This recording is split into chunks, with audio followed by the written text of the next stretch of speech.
Kidlat News Updates.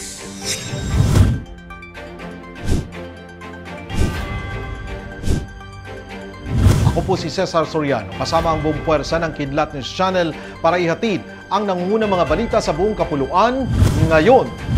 Naharang ng mga otoridad ang shipment ng mahigit 300 kilo ng hinihinalang shabu na nagkakahalaga ng 2.2 billion pesos mula sa bansang Mexico sa Manila International Container Port nitong Miyerkules, October 4. Ito ay ayon sa intelligence information na nakalap ng Philippine National Police Drug Enforcement Group o PDEG. Sa press briefing sa Campo Crames, sinabi ni PNP spokesperson Colonel Jean Fajardo na ang bilang na nasa pagitan ng 200 hanggang 275 kilos ay base sa inisyal na ulat ng Interagency Drug Interdiction Task Group. Maaari pa itong lumaki sa oras na matapos ang imbentaryo. Ibinahagi ni Fajardo na ang impormasyong nakuha ng PDEG ay ipinarating nila sa Bureau of Customs at nang mag-inspeksyon ng mga tauhan ng Customs ay nakumpirma nila ang narcotics sa container van at sa paunang pagsusuri ay napag-alaman ng mga ito ay shabu. Sumuko ang 14 na miyembro ng Abu Sayyaf Group o ASG at kanilang mga supporters sa Philippine Army sa Isabela City, Basilan. Sa pahayag ni 101st Infantry Brigade Commander Brigadier General Alvin Luzon, ang pagsuko ay kasunod ng pagkamatay ng kanilang leader na si Pasil Bayali matapos ang engkwentro sa militar.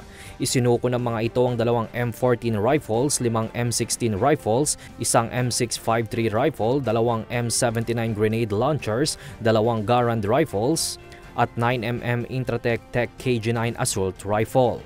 Nagpasalamat rin si Luzon sa suporta ng Basilan Provincial Police Office at mga lokal na pamahalaan ng Sumisip, Haji Muhammad Ajul, Tipo-Tipo at Lantawan.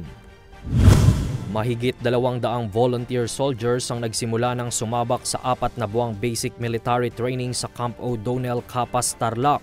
Binubuo ito ng 209 aspiring soldiers kung saan 64 dito ay pawang mga babae habang 145 naman ay binubuo ng mga kalalakihan na parehong nagmula sa Candidate Soldier Course Class 790-2023. Layunin ng pagsasanay na ito ang mas mapagtibay pa ang pisikal na abilidad ng mga kandidato at magkaroon ng basic soldiery skills. Nagsilbi namang panauhing pandangal si Training and Doctrine Command Deputy Commander Brigadier General Alvin Flores kung saan hinikayat niya ang mga ito na pagbutihin ang nasabing pagsasanay upang maging ganap na sundalo at tagapagtanggol ng bansa.